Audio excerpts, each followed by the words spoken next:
Well, hello there, ladies and gentlemen, and welcome. This is the Political Spotlight. I am your host, Christopher H. Bilbrey. This is the 172nd episode. We are having a great day here at the Political Spotlight. We've been busy all day. We've got a great show lined up for everyone. We're going to have quite a few guests on this evening. It's a full slate tonight, as we're going to be taking a look back at Madison County and the current election that is going on in and around Madison County.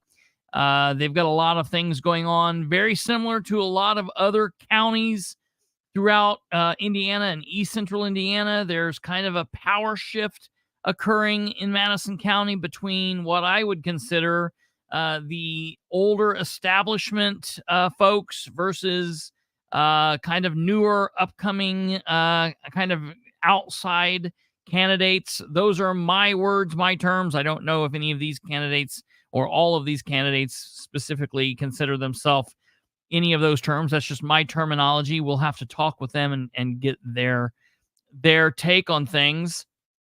Madison County is currently, in my opinion, in a really interesting position, because as we have just, as of tonight's show, we are, 34 days away from the primary election.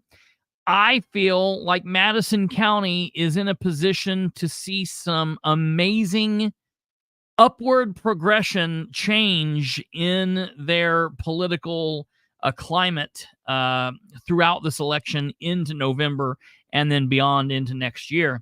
Like a lot of elections currently that we've been facing and talking about, this election in Madison County is going to come down to the primary. This is an important election on the national election cycle, obviously.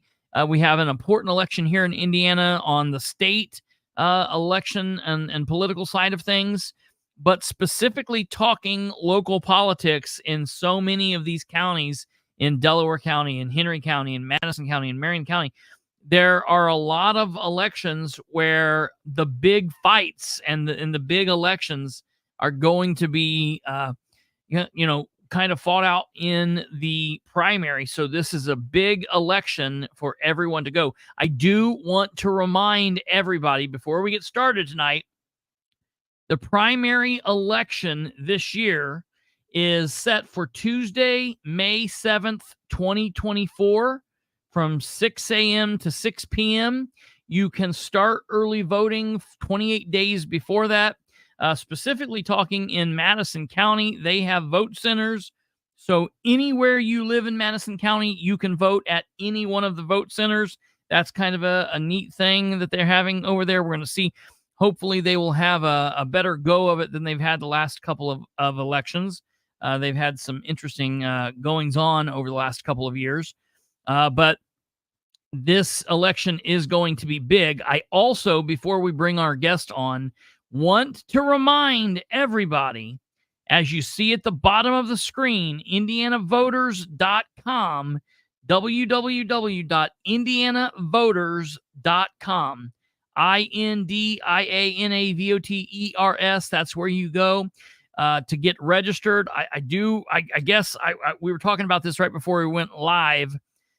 In counties in Indiana in which the county government will be closed on Monday the 8th, they are kicking over the election registration of voters period until noon on Tuesday the 9th. But I say forget all that nonsense. If you say in your mind, I have until midnight on the 9th, or if I have until 11:59 on Monday the 8th, that's what you need to go by. Don't wait down till that last minute. Go ahead and get registered. You can do it today, right now. It will take you 3 or 4 or 5 minutes from where you're sitting right now. All you need is your driver's license or your state issued ID. That is very, very important if you want to vote in this upcoming primary, and you need to. If you are voting for a first time, if you've never voted before, if it's been several years since you voted, if you've moved, if you were adopted for some reason, if you've gotten divorced, if you've gotten married, if anything has changed, you'll want to update and refresh. And if you live in the same old house and you voted every year and you just want to check and make sure everything's good, it never hurts just to double check. It does not hurt or cost anything for you to go on there and double check, make sure everything's okay. You can get that information below. We'll let that tick along the bottom for a little bit. All right, ladies and gentlemen, we might as well get right into it. This is episode 172, a conversation with Madison County candidates. This is what the thumbnail looks like. Our guest this evening, this episode, will be Lisa Wittkamper, Rinker, Katherine, Callahan. Of course, you know Katherine. And then Devin Norrick. You will see them on the ballot as the names given here. That's very important. I picked their names off of the official list from the state Indiana Secretary of State's website. So that's who we're going to bring on. And rather than bringing them on all separately, we're going to bring them all at once. And this is going to be kind of like a round table discussion. If you are here from YouTube, I thank you for being here. If you're here from Twitter or Rumble or Facebook, thank you. Thank you for watching. That's what we need. We need to share the show with everyone we know. If you are here from YouTube, please do the YouTube thing and like, share, subscribe, hit the bell. If you're watching this live, please comment over on the live comment section. That's over on the right-hand side. And if you're watching this on repeat, comment down below. So without further ado, let's go ahead and bring these people on. We'll bring on Katherine. We know Katherine. Here she is. Hello. How are you? I think tonight's going to be a great show. Oh, it's going to be fantastic. Then we will bring on Lisa. We've got Lisa here. Hello. Thank you. Hello. Welcome. And then Devin. And hello, Devin. How you doing? Good. How are you guys? Doing well. And then, as always, Kate is down below in the ducks doing her thing. Kate is going to be your comments and things up on the screen. I do want to just make a quick note that Kate is going to, no pun intended, duck out in about an hour, but she will be back towards the end of the program. So, all right. Without further ado, you guys are running for various offices in Madison County, and so I guess just going clockwise, Katherine, just give a quick, brief summary of who you are, what you're running for, what party you represent, and we'll go from there. So most everybody knows me. I'm a Republican that I'm aware of, although Russ has made me many parties. But I'm running for county auditor in Madison County, and so hoping that both Devin and Lisa win their seats. It's very important that people get out to the primary. And sorry, Devin, but if there's a female on the ticket, do make sure that you vote for that female. There's only 3 of us. All 3 of us are running in different areas. That's the easiest way I can get you to remember the females. And then, of course, don't forget Devin's name. And we really need both of them to win, to hold the majority of the commissioners. There's only 3 seats. So tonight, everybody on here hears a lot from me. So tonight really is about Lisa and Devin. We really want to get them elected. We're behind both of them 110%, but it is imperative, and they have lots of great ideas to bring to the table for all of us. And I've looked, you guys, there's a huge amount of Madison County people watching tonight. So hopefully they'll share this. Like Devin, he'll give a good spiel of who we should share this with and how that can multiply out. Absolutely. Very good. Well, thank you, Catherine. Thank you for being here. And from there, Lisa, welcome to the show. This is the first, we've talked before, but this is the first time you've been on. So who are you and what are you running for? I'm Lisa Wittkamper, Rinker, and I'm running on the Republican ticket for County Commissioner District 3. I live east of Alexandria with my husband. We have a grain and livestock farm. And so, yeah, Catherine's right. We've been working really hard. We need fresh voices, new perspective. And so we are going to make that happen. Very good. Very good. And is this your first time running? It is at the county level. I served on the Alexandria Community School Board for 13 and a half years. Okay, that's cool. That's cool. Very good. And hello, sir, Mr. Devin Norrick. What are you running for, and tell us a little bit about you? Hi, my name is Devin Norrick. I am running for Madison County Commissioner District 2, which is like the middle. Lisa's up north. I'm in the middle, and then you have the bottom district, District 1. So I live in Anderson. I live on a little farm with my wife. We're expecting our first kid here in September. Wow. We've got lots of random farm animals like horses, goats, dogs, cats. And so we just live out here and do our thing. I'm an attorney by trade in Anderson, a general practice, mostly family law and Department of Child Services cases. So glad Holy to be crap. You are a CPS attorney? No, who's opposite. I get it. Parents. Okay. General practice, you're on the side of the parents. Okay.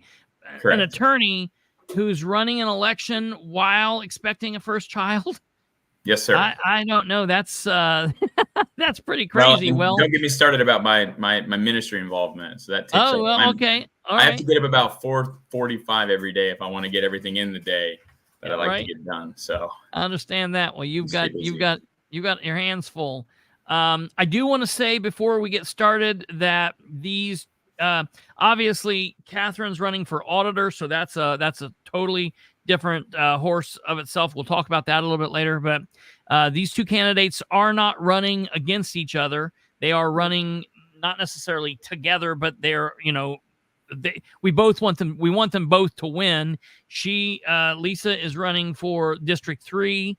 Devin is running for District 2. Those are different areas. There are 3 commissioners in the county, and during this election cycle, there are 2, just like in Delaware County, we have 2 of 3. Henry County has 2 of 3. That's just kind of what happens. And then in 2 years, the other commissioner will run. So it's a staggered term like that. You both are running against political insiders, but only one of you is running against an incumbent.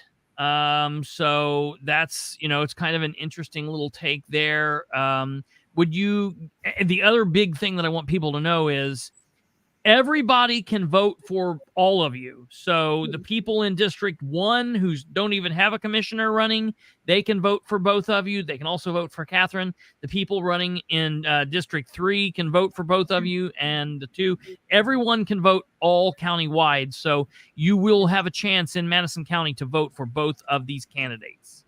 Correct. Chris, I think Ryan probably had the best way to start off for these two to answer a question. And Ryan's question was, how long does it take a county to wake up? And what does it take? Absolutely. Yeah. That's a great question to start. Yeah. Yeah. So, it really is. And I guess to kind of get that going, one of the questions that I had is, so do you guys, and whichever one of you can start, do you feel, how do you look at yourselves? Do you consider yourselves to be kind of an outsider candidate? Are you part of the establishment? Where are you on this? Well, I can start. Sure. I'm definitely not considered an establishment, I don't believe. I don't know if I would like to think that when you talk about an outsider, I would like to hope that all the voters think that I'm an insider. Yeah. So, that is an interesting question. But what I want is just to see change in Madison County.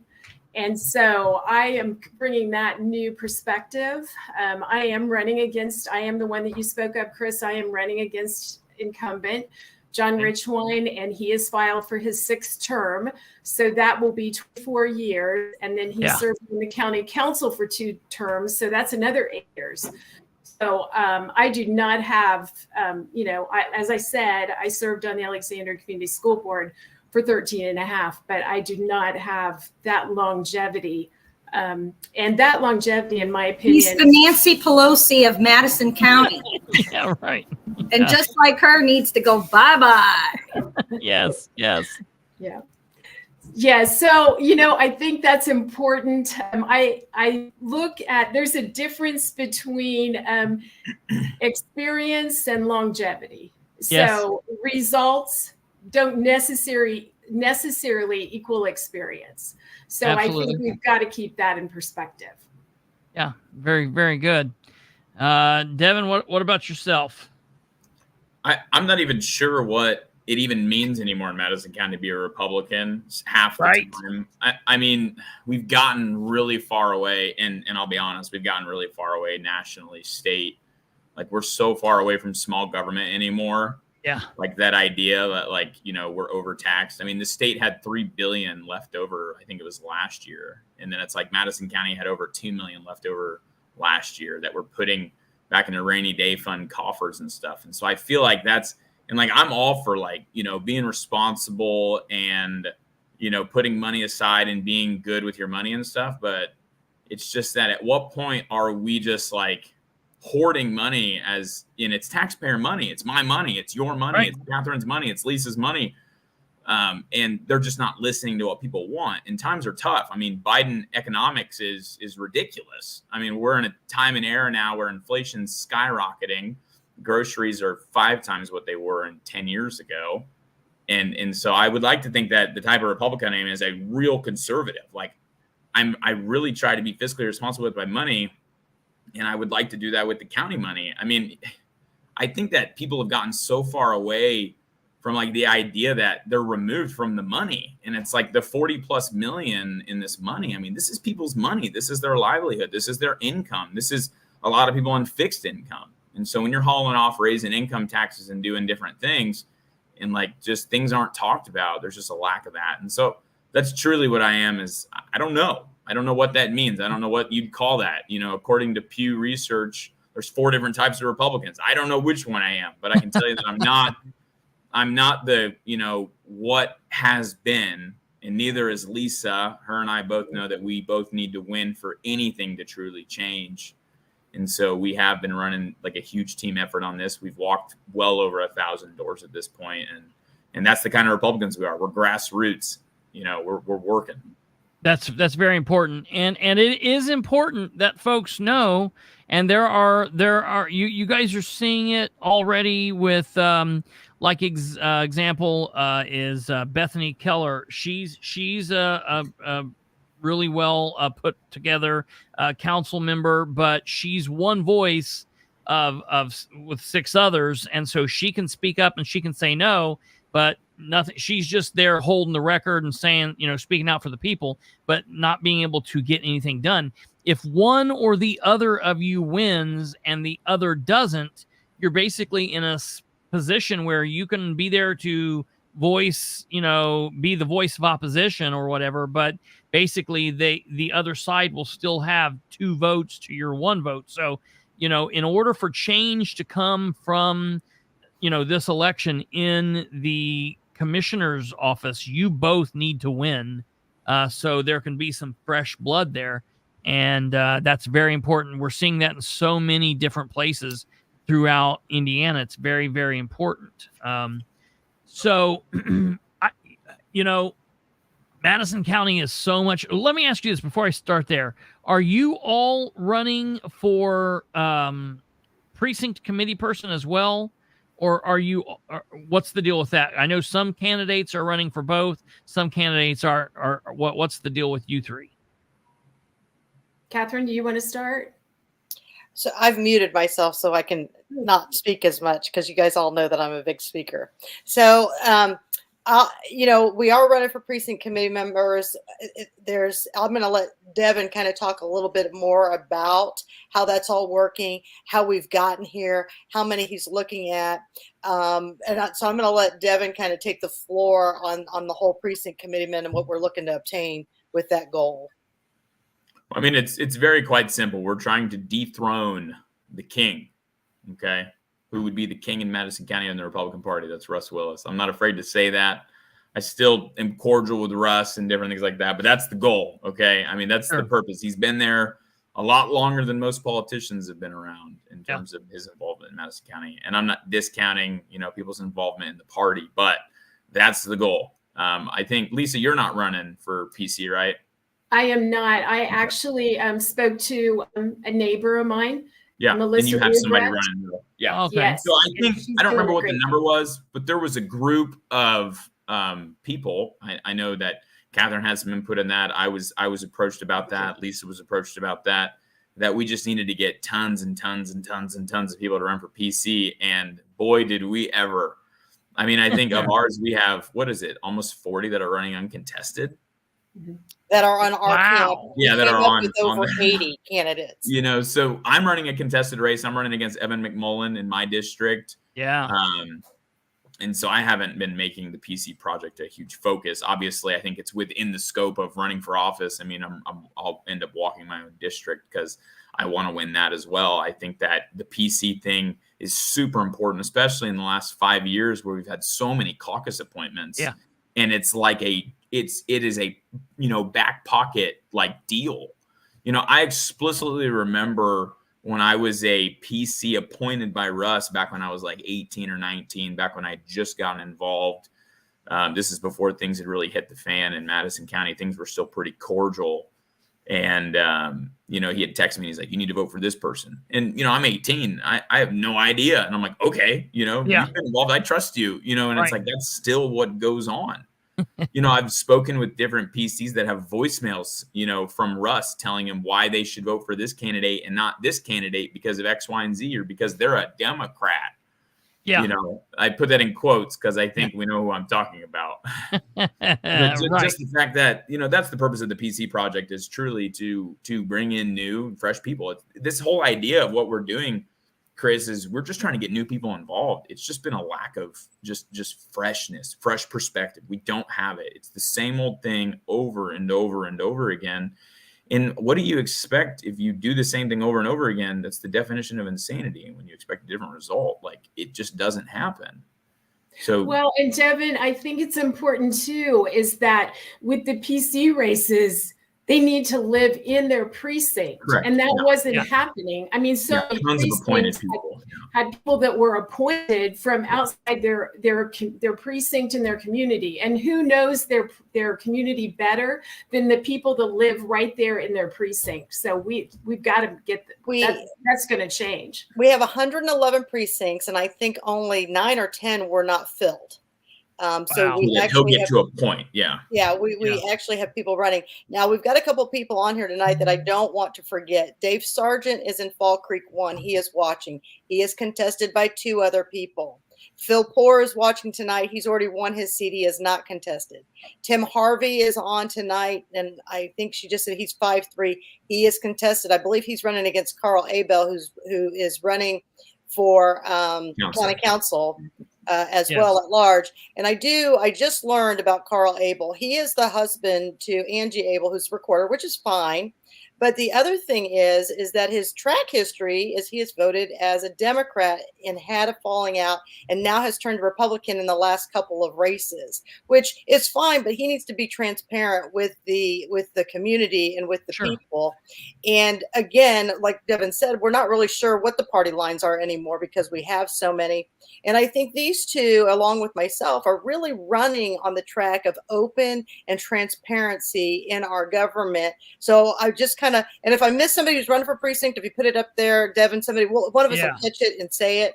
But maybe, they can talk about the open and transparency. For me, I would like to see all the records, all the money requests go up on the screen, on the website, that people can look at those for 30 days prior to it coming in front of the council, so people can look it up and they can talk about it. That's what I'd kind of like. I'd like all the budgets to be open and recorded. I'd like those to be interactive, that people can actually write in while we're doing that. So that's kind of what I'm looking at, open and transparency. But these guys have a lot more to talk about with openness and transparency. Can I point something out about what we're doing right now, Chris? So this is you're recording. I mean, we all have our own camera. It's very clear, from all intents and purposes. The ladies look very beautiful tonight. You guys look great. The camera quality is good. I mean, and I just don't understand why. I mean, I know that there's some different rules about reporting and blah, blah, blah, but I don't know why we're not streaming the county meetings more on these large sites. It is so easy to find the Bilbrey show. It takes No, it's so hard sometimes to find the county stream. And it's not working half the time.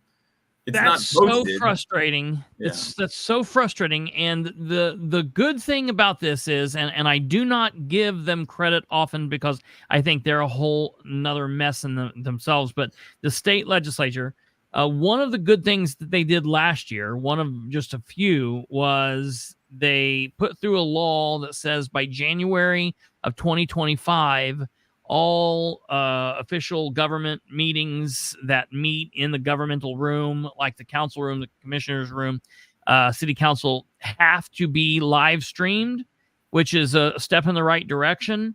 And that's good. And that it has to work. It has to be functioning. And that any other body that meets in that chambers also must be live streamed. So, some of your smaller meetings that they say, well, this is not important. It very much is important, but they should all be live streamed. And this has been one of my gripes for years. You get these counties that say, well, we just don't have the money for this. We can't, listen, I don't know anybody out there that's a citizen that would not say, absolutely, use some tax money and go spend the $1,000 that it would take to buy a good camera and stick it up and be able to you don't need to have everybody to be able to count how many hairs are on their head, but a camera that doesn't look like it's from 1970 that you could live stream and some microphones, and to be able to live stream to YouTube, to have a Madison County government page and be able to live stream all of your meetings there. It would be very easy. It's cheap. It does not cost much. And once you buy the equipment like one time, it's done until it breaks, 10 years down the road. So it's a very low cost. It's very easy. But instead, like Henry County spent $80,000 on camera equipment. And if you watch their feed, it looks like it's a 7-Eleven video. It's very jerky. And you guys' feed in Madison County is horrible. You can't see anything. It's so pixelated. You're absolutely correct. And that's one of the questions I was going to ask you guys. Government work is the best work. There's a new one out too. If you guys get into your seats, which I'm strongly thinking, it will transcribe the meeting for you too. So by the morning, it should be all ready for you to prove, so you can get the minutes out quicker. I don't know if you guys have a problem with getting the minutes or not, but I have. Well, and those are things, and just real quick before I forget, and then I want Lisa to go, but those are things that obviously to get elected is to figure any of that out, because I don't understand why it's so difficult to make it simpler, more accessible, better. I don't understand the difficulty. It's like there's no effort. Zero effort. And they would tell you, we've spent hundreds of thousands of dollars on all this trash. What? But go ahead, Lisa. I apologize. Well, what I was going to say is, Chris, to your point, and to Devin and Catherine, we need to be live streaming that. But if they don't talk into the microphone, you might as well forget it. Because I was at the city BZA this afternoon. I was sitting in the second row, and I was having, people weren't able to really hear. I'm sure the people that were watching from Rebecca's feed, I'm sure they couldn't hear, because it was, so you got to be able to hear what's going on. When you first started those meetings, though, before you ever get into the meeting, I feel like you absolutely have to have the agenda posted in the appropriate time. You should be following the open door law, have that agenda posted. I had to wait until Monday morning before I could even get the commissioner's agenda so I could print it off. And then it needs to be accessible when I go in. The first meeting that I went to, I just assumed that there would be a paper copy outside the room. There was no paper copy. I went in and sat down in the commissioners meeting and we went through the whole agenda. And that's when I realized that the meeting was going to be adjourned and there was no place for any public comment. So those are the kind of things that we're going to have to, and Devin and I talked about this, we've got to make those meetings accessible to the public. And Devin and I have brainstormed, those meetings are the first and third Tuesday at 10 a.m. Now, most people are not in a position that they can go to those meetings. So Devin and I talked about, moving those meetings. And I did hear someone, Devin had mentioned at the tea party, moving those to the evening. And someone said, that's there are people working in the evening. Okay, then we'll have one in the morning at 10, and we can have one, then the other meeting at 6:30 or 7 p.m. So I just think we have to make those meetings accessible. As commissioners, we are the executive body. We have to get those type of things in place. We have to make it so people feel like that they can be heard and that we want to hear them. Yeah. There's a question here, and I'm going to either Lisa or Devin. It says, quality recording equipment is far more expensive than you think. What department would be expected to utilize their budget to cover the expense? We have ARPA money. Nobody would. ARPA money, okay, give it to the IT department, give it to the commissioner's department. I don't care who you give it to. Like, commissioners are in charge of the building. Okay, yeah. So I saw that question pop up, and I started because it is important. Listen, this is what I do for my job. This is what I do for I have hundreds of thousands of dollars worth of recording equipment, microphones, a soundboard, editing equipment. I don't think that the county all of a sudden next year is going to be gearhead and they're going to need to have $400 Shure microphones. I'm not talking about that. You can go out and become outrageous with it. I don't think they need specifically to have PTZ point tilt zoom cameras. I think, listen, honestly, to be transparent and open and honest and to communicate, the county, when they're budgeting, could have the commissioners and the council kick in a little money from the council, a little money from the commissioners, and they could buy a tablet. And they could have service there. They have cell service. They could have a tablet that would record. They could have two tablets, one tablet pointing this way, tablet pointing this way, up on a tripod, and it could go through a service like YouTube, and it could hook in and record and be perfectly fine, just like this. I mean, you wouldn't have to spend more than $5,000. And I'm telling you, even that, I mean. Like, surely, like, there's already some equipment there. I don't think, it's that the issue is there's no area mics and things like that. Like, right. That's the thing is people don't, I do court all the time. We use the same exact microphones. In every single court hearing, the judge or I or someone will say, now listen, this microphone does not amplify your sound. Yes. It just picks up sound.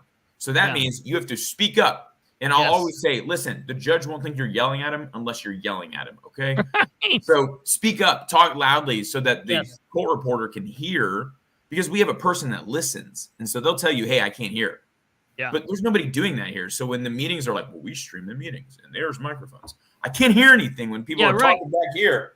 Now let me Yeah. talk like this. Can you hear me okay? Yes. Hello? You know, so it's like, Yeah. it's just that there's not a lot of training in that, where we've been trained in that as attorneys, that's what we do. And so it's not like we don't have to rebuild the wheel here. We just need to do a better job of outfitting the wheel so that it's more accessible to people to care. Maybe it's just a question of caring. Sometimes it feels like it's by design, though. Well, I'm sorry. Absolutely. No. You're just speak on that. You're absolutely right. Yeah, it just feels like that it's by design. That we can't hear, and so that brings us back to communication and transparency. So when you're not, that is a form of communication. If you can't hear us tonight, then we're not communicating. Then that appears that we're not transparent. So that right there, I believe, like I said, when you're not speaking up, and even when someone asks you to speak up and they still don't speak up, that's telling. 100%. And you get the side comments. You know, if any elected official would contact Luke Britt, the public access counselor, and say, hey, you know, we're new here, or we have some new people here, or we would just like a refresher, Luke Britt for free will come up and put on a training class for everybody. You guys call a public meeting. It can be open. Luke Britt would even say it could be an executive meeting, but hell, why not have the public there? That way they can hear too. You can have Luke Britt put on a 2-hour class letting you guys know, hey, it's not really good for 2 council members to sit over here and have a sideways conversation. That's an open door violation when they're whispering into each other's ears. That nonsense not supposed to happen. You're supposed to be speaking so that people can hear you. It's supposed to be on the record. It's supposed to be open. You guys could do that. There are things, when you say it's by design, that's very true. When Devin said earlier, like, I don't know why it's hard to get these things. It's by design. It's they want it that way. It's harder for people for a purpose, and it's the purpose of keeping people, you know, out of their business, they feel, and that's so gross. Chris, I want you to remind me, if we're elected, remind me, because I think we should do that. It seems like maybe a lot of things have been lost about the public access. Now, listen, I'm a big believer like that you should be open and public, but I also think that public access crap has no teeth. Like, it is the most boneless organization. Like, oh, you violated open door. Okay. Yeah. Now what? Now you have to sue if you want to get anything done, and it's going to cost you a bunch of money. And to your point, the state legislative body just made it more worthless, and we'll get into this a little bit later, too, with House Bill 1338, where they took his ability away to take any kind of his own thought or own experience and anything other than Supreme Court law or the law. Like one of the senators said, the way we have this written now, he can't even crack open like Black's Law Dictionary to like decide that, you know, he can't use a dictionary to decide something to help him in this case. And they're like, well, yeah, that, you know, so yeah, you're right. And that's a horrible situation in and of itself. But that's why you're an attorney. It's the floor, not the ceiling. You know, just because they say, well, this is what you're supposed to be able to do and this is what's okay. Well, look, I want to elect people. I don't get to elect any of you. I'm in Delaware County. In Delaware County, I want to elect people who say, you know what? We only have to do this, but I want to provide more than that. That's what I want. I want elected officials to say, I want to go above and beyond. This is public service. So let me ask this for Lisa and Devin. If there was something you could make more open and transparent, what would those be? And is the lack of openness and transparency a reason why we have so many collaboration issues? Devin, you want to go or you want me to? Because it feels like the council isn't speaking to the commissioners, and so we're not collaborating. We're not collaborating. No, we're not collaborating. We're not collaborating with our other county elected officials. We're not collaborating with our other elected officials in our municipalities. We have a situation right now with our 911 dispatch that the commissioners have not sat down with those municipalities LaPel, Elwood, Alexandria, we're not coming to the table. They're not working together. So that we have, with that 911, we do not have a current agreement. If you're not aware of that, we don't have a current agreement with our municipalities. So, and because of that, then the county is not receiving payment. None of us would make a payment for something that we don't know what it is, and if you can't see the data and you can't sit down together. So that collaboration, Katherine, you are absolutely correct. It's vital. And it starts, I have said all along, it starts with the commissioners. The commissioners are, if you think about it with regard to the federal government analogy, we are the executive branch. So you are setting the tone in my opinion, for the entire county. And if you're not going to communicate, then we know where that gets us. Nowhere. I'll speak to that briefly. And I know Lisa has as well, but we've both had so many opportunities just to sit down with different local leaders, business leaders, people that are involved. And that's including, from some of these municipalities where they're having these issues. And so in talking with them a lot, it seems like there's this huge misunderstanding about what the original agreement was 10 years ago regarding the 911 dispatch center. But I mean, the law changed a while ago, and it basically stated that the PSAP was it was the responsibility of the county to come up with funding for that.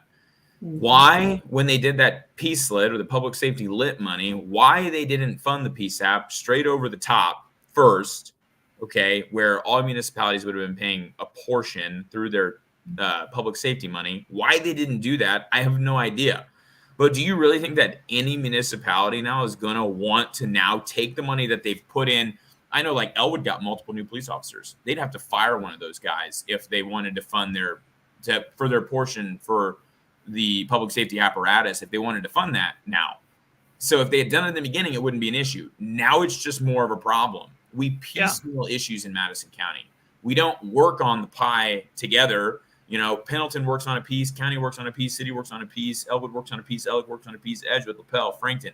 They all work on their little piece. And I'm not forgetting about Orestes and, River Forest and other places. Yeah. But my point is that we're not collaborating on issues. Something that I got the opportunity to hear from a commissioner in a larger county than ours was, well, we meet quarterly. All of the mayors, representative from the council, representative from the commissioner's office, we meet quarterly and we say, okay, what are the issues affecting your place? And how can we as a collective group work on these issues? Because if when you work for the collective, when you do that, you could probably save money, be more effective, and maybe everybody's more happy because you're not fighting and just all this infighting is ridiculous. I mean, it blows my mind how and I get it. Like people are super offended. People are super offended by each other, and I get it. Okay, I get it. The way that like to call, just for an example, and I'm not calling Katherine out, but Katherine got called a Democrat by Russ. That's bullcrap. That's not true. That never happened. That was a lie. Right. Okay. And that's ridiculous. And he said it to people. He said it to people. Yeah. And that's not the first time he said something to people about stuff. And it's not acceptable. And it's like that kind of stuff right there makes it really hard for people to come to the table and collaborate when you do that. And so I know Lisa and I both believe that's what has to change. When we talk about these things, we have to come together. We have to come to the table. Because if we don't, we just continue to do more of what we got. And then we're just more insane people. And so here's a couple of questions. I don't know, Devin or Lisa, which one.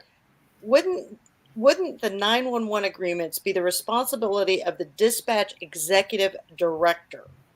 I think that it's the responsibility of the commissioners because they're the ones who enter into these contracts. The 911 executive director is overhead of that, but I think that's like hired by the commissioners to do that job. Sure, yeah. So I know in Delaware County, and correct me if I'm wrong, do you guys have a 911 board, an executive board? We do. It's powerless. Yeah, well, that very similar. So what happens is that 911 board is appointed by the commissioners, appointed by the council, appointed by the mayor, and there's various people. And so you get, and on that board, you'll have the sheriff, or a representative thereof, the city police chief or representative thereof, a representative of the commissioner, representative of the city council, and they come together and they talk about things. But like you said, it's powerless. In the end, it used to have power, though. Okay, yeah, right. It used to have power. They gave that to the commissioners by not exercising their authority. Yep. Yeah. Okay. And that seems to be a problem that needs to be handled. Yeah. Lisa and I are like, no, take it back. You know, yeah. I told like Lisa, like, why don't we find a way to reduce the budget in the commissioner's office? Let's give away the power. Give it back to the people that need it. Oh, yeah. The jail project? Maybe the sheriff should have more of a say in that instead of the commissioners. I understand we own the building, but guess what? Taxpayers own the building, not me. Yeah, right. And so the sheriff is the one who has to work there. I don't intend on ever going and staying overnight there. But guess what? Police officers have to stay overnight in the jail. Yeah. Okay, so maybe, just maybe, the sheriff should have more say than I should have in how that jail is built. And I should help effectuate those things getting done. But Devin, that comes back to Catherine's point about collaboration. Yes. So they're not working together. And so they've let Sheriff Beeman out of the conversation. The question is, are they unwilling or are they unable?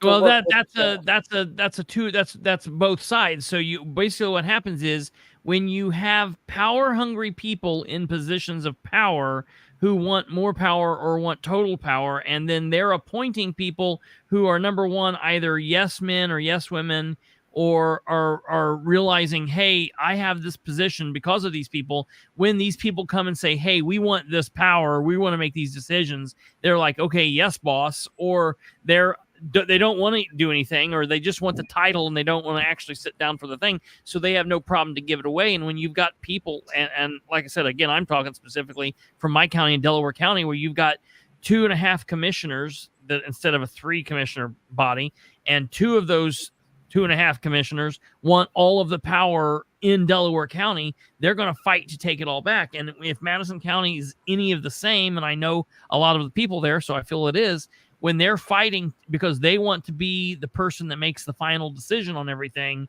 you know, it's really good. So that's why it's really difficult. That's why we need good people like Devin and like Lisa that are running and saying, listen, we want to maybe scale back what's happening. We want these people to do what they're supposed to be doing. We don't want all of the power. We want, you know, it to be farmed out. Delegate. That's the reason they have all of these other boards. Well, here's something that I think about. Speaking about, you know, coming to the table and working together. And Chris, isn't it easier to? I know it is for me. It's easier for me to make a decision if I'm the only one that gets to make the decision. If I bring 2 or 3 or 4 people in, and they all have their ideas and their opinions and their concerns and their questions, which way is it easier to make a decision? Well, it's easier if I just can make it all by myself, basically. Mm-hmm. But it's a lot more work the other way. But that's the way it should be. We should be working together. Yes, it's going to be harder. We're not always going to agree with one another. But as long as we're listening, then we can collaborate and work together. And that's what we've got to do. Yeah. Well, the other question is, and again, if we don't have the answer, that's fine. It's being asked by a Madison County resident.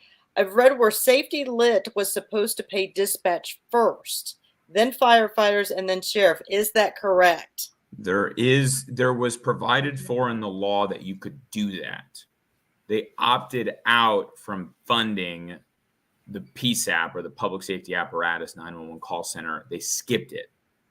Okay, so the taxing authorities and what they did, and they voted on it, went straight to the municipalities. Okay, why they didn't fund it first, I have no idea, because they knew that it was an issue. And all they needed was Anderson. Now, obviously, I know the county originally voted no. Okay, but you got all these people to say yes, and they got enough votes, okay, to do it. They could have funded. Now this is something I don't know, and I'm not afraid to say when I don't know. Okay, I definitely don't know a lot of things. But I do not know if it is the county's sole authority to determine whether or not they can pull lit money back and fund the 911 call center proportionally to municipalities without taxing authority permission. I do not know the Here's answer. what Sean's saying. Sean Smith's on. He's saying. Who's that guy? Yeah, They did not take the dispatch cost off the lit tax prior to distribution across the county. That is an option to correct this issue, but it would have to be approved by tax units. So that's what I don't know. And So maybe speaking Sean English read into there, that. Devin. So, well, what it is the taxing units are Anderson County, Pendleton, LaPel. Yeah. Everybody that voted, they had all their councils voted yes or no to doing the lit in the beginning. They also could, and this is what I don't know, is that if it's county solely, because county's responsible for the 911 call center, I don't even know if they need the permission from the taxing units to pull their money off the top from the lit and run the 911 call center without permission. I don't know that answer. And that's something that I've been looking into, but it's the Indiana code on that is there's so much depth there. And so I don't know the answer to that. And I've actually spoken to, a firm in Indianapolis that helped the Marion County Community Justice Center, and he wasn't sure on that as well. So, I mean, it's definitely something that hasn't come up yet because most people probably fund. They get it funded, then it's done. And now every municipality got a smaller portion, but they also didn't make jobs and promise jobs and do all this stuff. Now you know what I mean? Like it's just like lack of foresight. I talk about it all the time. Like we're just not thinking about consequences of things. And that's not me trying to hit on anybody. I know that there have been plenty of times in my practice and in my life where, well, I didn't think that one all the way through. And now I'm eating my words, but it's something that we really, really, really got to be careful with because we're talking about taxpayer money. We're talking about like money out of our pockets and a lot of people that are on fixed income out of their pockets. Sorry, we screwed up. We'll fix it next time. No, I mean, we just got to. With that, what are your thoughts about this jail project? Because tonight, if you were listening to the BZA, Richline just gets up there and he goes, if you guys don't pass this, a judge is going to come in. He's going to tell us we have to build this jail. I'm thinking to myself, for a long time that we had to have a new jail. Sure. Now all of a sudden, the judge is going to come in. He's going to tell us to build this jail. So he's using that to shove it down our throats, and he's thinking nothing of it being $110.5 million. And so I don't know if you guys want to start to expand on this jail project, the economic development kind of stuff, and if we don't do this jail quick enough, because this seems to be a very reactive county, what's our litigation going to be, Devin? Well, first of all, I think it's going to cost more than 110 if you want to do it right. Period. Yes. But I'm also not convinced on some of those numbers because that's excessive. Marion County built their CJC, which was a 11-story, has like 25 or 40. It's got a bunch of courts. It's got all of these different departments. It's a multi-building site. It's huge. And it has well over I don't even remember how many beds, 1,200 beds. And they built that sucker for $700 million. You're telling me at $110 million just a couple years later that we're going to get a third of the beds and no courts and no additional buildings and anything like that with a smaller piece of land? I mean, wait a minute, no courts? Because they're saying they're putting these courts over there and they're doing all these great things over there. That's not on the drawings. I mean, I know that in the future they're talking about this whole site plan. Well, 42 acres, that's not that big. So I'm I don't know. Once again, you got to get elected for it to matter. But what I will say is that with the jail, you start at 40, you jump to 80, you move up to 100, you go to 110. Who knows where we'll land? All I'm feeling right now is that I'm in the wrong business and I should have got into jail building business because at 20, in my 20s, I could have retired just building one jail, holy crap. And so once again, though, it's not even built out. It's going to be another $8 million to build the jail out. But I told John, Mr. Beeman, I was like, well, what's the point of building it without building it out and then spending $15 million later to build it out? It's I know that it's going to cost more money, but it's also if we don't do it now, it's just going to cost more later. And it's I don't, you know what I mean? My head's going to explode. So is there potential we could get landlocked like they did with the old jail? They said tonight at the BZA that, and you probably heard that, Catherine. They said tonight at the BZA there's plenty of room. Now let me go back. But that's with unfinished plans, and if you listen to them, nobody has a vision for a year from now. No one has a vision. No, and here's the builders have a vision. Well, here was my problem with these variances. Okay, so first, there are 2 variances, and the state requires 80 acres, and we don't have 80 acres. So they had to ask for the variance. Now, we own 47, but the variance was for what, 39? So that's less than half. Then you had setbacks from the property lines of 300 feet. They asked for a variance, and it went to 90. Now, I have a problem with this. Variances are exception when you can't find any place else to put this or to use this. We have to have exceptions so that it can work. Well, we already had exceptions clear back at the beginning of this. We knew that wasn't going to fit into the 80 acres because there's only 47 acres right there. And hold on. I want to say something to that, because where is this? And I haven't seen it. Maybe it's just because I just haven't seen it, but I'm not aware of like this rule where jail has to be on 80 acres. I thought that was a city rule, and they're planning development for 80 acres for a general business like that. That's a city rule. That's not a state rule, right? In my research, and from what people have told me, that is a state guideline. Okay. Well, and that definitely could be the case, but I don't think Delaware County's jail is on 80 acres, is it? Well, no, they probably have. They probably have an exception. They had a variance. No. I mean, they said that. I don't. My big thing is like I don't really care about the size of the plot or what it is, but it's like what Catherine says, like landlocking. You are stuck on the Broadway side and the Hartman Road side. Now, obviously, you can go backwards, but like I don't know. Like they're obviously they have this vision for what they want it to look like, but they don't talk about it, because but here's the key. If everybody's paying attention, they're already landlocked, because 300 feet is what is that's the city rule, right? They're asking for 90 feet. So they're already struggling with land right now. So why are you even building it there? And I want to look at the map on that. Because they're building it there because John Richwine addressed that tonight. What did he say? That it was big water and had electricity and all the things that they needed. Now, here's the mall. Yeah, the mall has it too. All right, sorry. I didn't mean to open up a can of worms there. That was a joke. Well, and here's another concern that's been brought to my attention. And I did hear somebody talk about that this evening. There's a county tile that goes through that. We're going to have to address that. We can't build a jail over the county tile. So we're going to have to route that. We're going to have to route that county tile. And in my research, I was told that IDEM will probably be involved in that. So I don't know. That's just, I think, we're at a point, honestly, that we purchased the land. We have the variances now in place. We better hope that we get some new leadership and that we can move this forward, because I'm not sure how, at this point as a taxpayer, I'm not sure how we're going to fund it.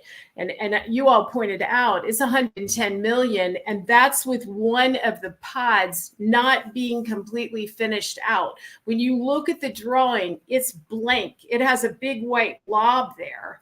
Wait for this. Wait for what she has to say. Wait for what Lisa tells you. Wait till you tell her what it would cost to fix that plan. Okay, so if you finish that plan, it's right at $50,000 for the draw. So to draw that in, that is ridiculous. Now the way I look at that, it's almost identical to the other pod on the drawing. I was a project manager. $50,000 to draw that in on that other third of the design, the drawing. That seems there's like no plan here. None. Hey, we're all in the wrong business, okay? Yeah, no shit. Absolutely. That is I don't know what I'm doing. I should have been drawing jails. I don't even need to build a jail. I can make millions just to. And listen, I did talk to John on that as well about the bonding stuff. And so can you please clarify, Devin, who the John is? John Beeman. Sorry, not John Okay. Rinker or John Richwine. Okay. Yeah. The There's sheriff. some confusion in my life going on with the Johns. Okay. There's a few of them. Mr. Beeman, Sheriff Beeman, U.S. Marshal.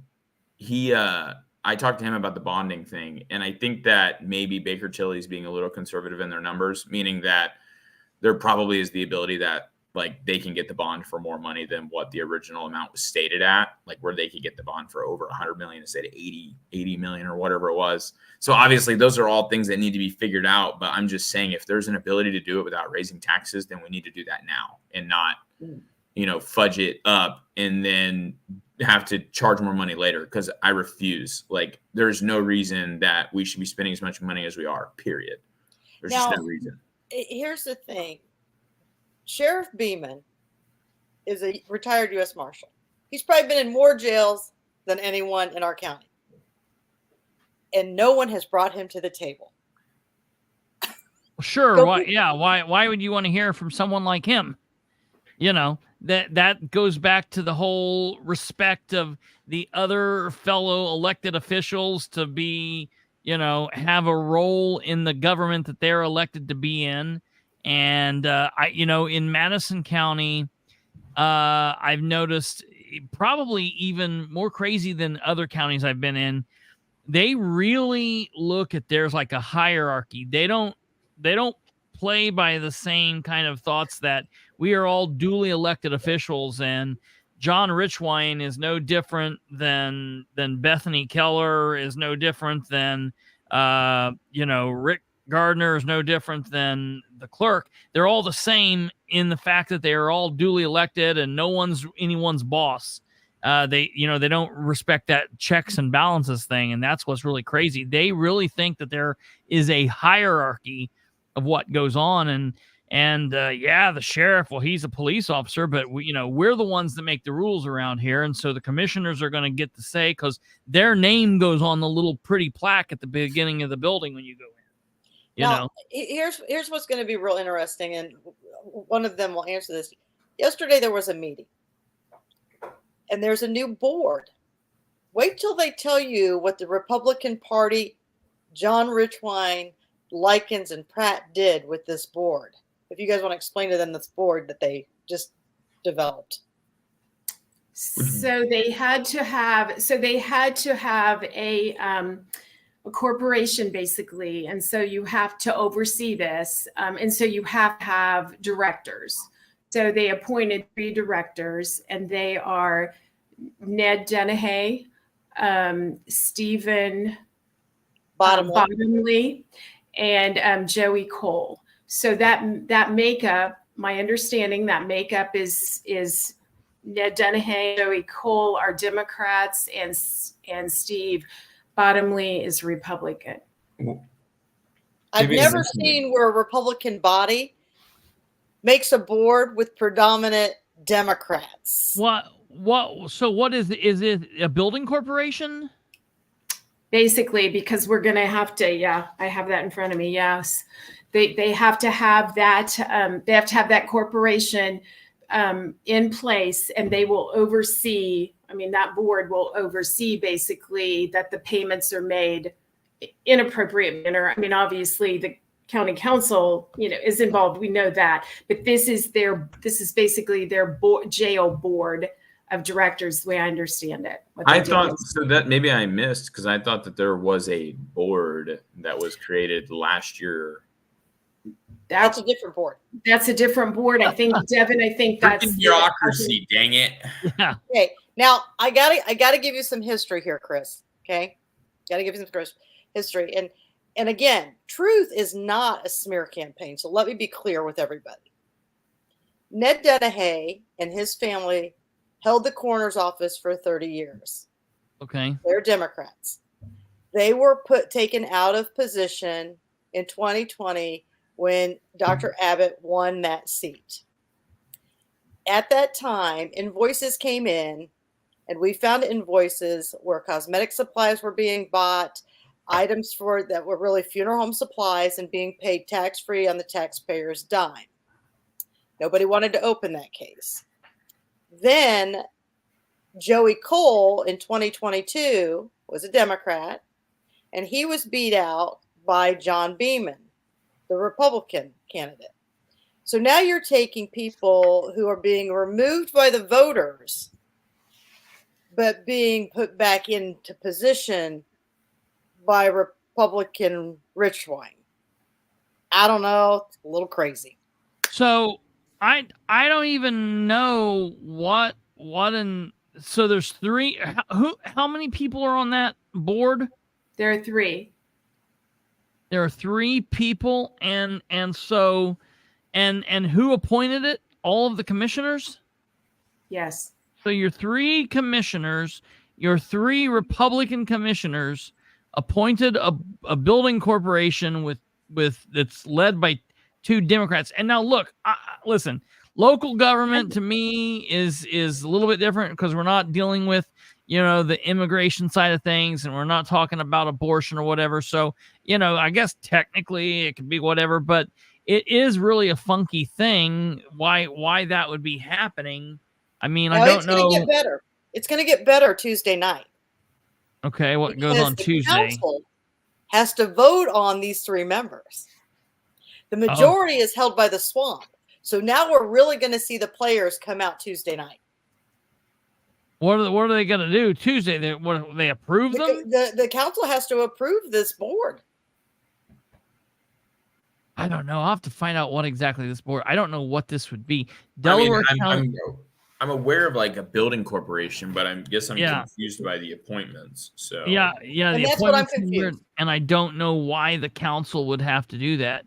It would have to be a balanced board. Typically, Republicans would have two appointed R's and one D. Yeah, but I don't know that the building corporation has to be balanced. Maybe it does, maybe it doesn't. But I don't know why a Republican majority would put. That's very strange. And this is the same thing that Richwine did was it on the planning committee where Jerry Alexander was knocked out by all the voters, and then Richwine turns around and starts appointing him to boards. I mean, it's the craziest thing. The voters are telling you they don't want somebody, and then you're going back and just, throwing it right in their face that you have the power that, well, you'll just put them in a position. It's the craziest stuff. But I don't know. But that's just food for thought. People need to attend that Tuesday's meeting. But, the other thing, Devin does a great job about talking about opening up transparency, opening up access to him. And he's got this story that he read about a guy and having a door on his office. And I don't know if Devin wants to talk a little bit about that. It's a great story. So it was a mayor in Orlando, that county, when he got elected, he wanted an open door policy. And I read this in a book I was reading, but he stated that his assistants and people kept, diverting people away from him. Like, he's too busy. He doesn't have time for you. And so the way he got his message across is that he took all the doors off of the building, like inside the building, he took all the doors off. And then he said his staff got the memo that he really wanted an open door policy. And so I asked Mr. Beeman, I was like, so if elected, are we allowed to do that? And he goes, it's your building. Yeah, right. Well, I seriously am considering, at least in the commissioner's area, like, we don't need doors. Everything needs to happen in the auditor's office. I gotta tell you. Aren't you guys like? Oh, I thought you were gonna say corners. I was like, aren't you guys in like a basement somewhere? The auditor's office. Yeah. Everyone keeps forgetting she's running for auditor. Hey, guys, I just looked it up because I wanted to. Because I was curious. So this thing, it looks like, is so there's a building corporation. Three people are on that building corporation.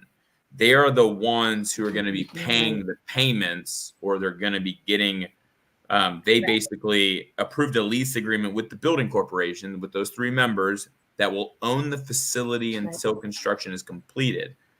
The bond counsel, Barnes and Thornburg, explained that the building corporation will be used to finance the project. The payments are expected to be $7.5 million during construction and be lower after the bonds are sold. So once they sell the bonds to people or whatever, then it'll be less money.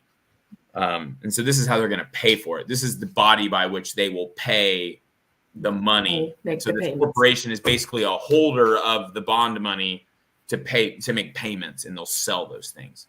And so I do remember that. I actually have a graph that I in law school, state and local government, I actually do remember going through this. It's like a building authority type deal. So yeah, that's well. I was very familiar with those with a project that I was up against in Randolph County, but when they appointed them, I don't remember it being such an ordeal. It was they were appointed, and it was like, it wasn't like they needed to be appointed here and then reappointed by the council. It was just kind of a strange thing. So that's interesting. But yeah, I'm glad you read that. I like Ned. I like Joey. I don't know who this other guy is. I don't have anything against him. I just thought it was odd that you would hold the majority for Democrats. Sure. Again, there's nothing against them. This is just the reality of what's going on. Yeah. So I don't know if we want to talk a little bit about insurance and litigation, what you guys' thoughts are about that with the county. Yeah, I was going to say we could probably have a whole just forever podcast on the jail situation in Madison County or any given county, because it's always a cluster. So moving on from there, I think that if we could get into the insurance side of things and all of that, maybe it'd be interested in what you guys' thoughts are on that. Well, I'll just state, very basically, like, I've had the opportunity to go around and talk to a lot of county employees about the insurance. And we used to be, not self-insured. We're currently self-insured, wherein, we pay out to a certain point, and then I think there's an umbrella type deal that comes in and pays after so much money. But it's a lot of money. And really, I know Katherine talked about this and hit the nail on the head a little bit about what were these people in the jail that have a certain so hepatitis C. Yeah, and the amount of money that it costs. $90,000 treatment. Yeah, and so the county has to pay that for inmates in a jail. And so, like, this self-insurance stuff, I haven't met a lot of employees that like the insurance or feel like they're getting good services, because, like, community hospital is the hospital by which I guess they have a contract with where they'll provide coverage, but it's not like where they've done a competitive type. The way that I understand it is that it's not like Anthem, Blue Cross Blue Shield, where this is the only amount that they can charge an insurance company because of the negotiating power or the bargaining power that this insurance company has. Wherein this one's like, the hospital's like, okay, we'll bill it to your insurance, but if the county doesn't pay it, then the person still has to pay it. And so, like, it's not great coverage that I can tell. But then again, once again, I'll claim ignorance here. I don't have full access to what's going on. And I do really want to get in there and look at and figure out, why are we self-insured? Because we didn't used to be self-insured. And I think it has to do with some of the jail litigation in the past, wherein we became uninsurable because of the amount of litigation that we had. But I'm not speaking from what I know. That's just what I've heard. And the thing is it's 80-20, and generally the employer pays that 80. But the employee, because I own a medical practice, I take the county's insurance, the patient is paying 80% of the bill, and the county's only paying 20. And these guys are paying high premiums just to come out of their check. I mean, is it that they just don't cover it? No. And that's what I'm trying to figure out. So you bill their insurance. Yes.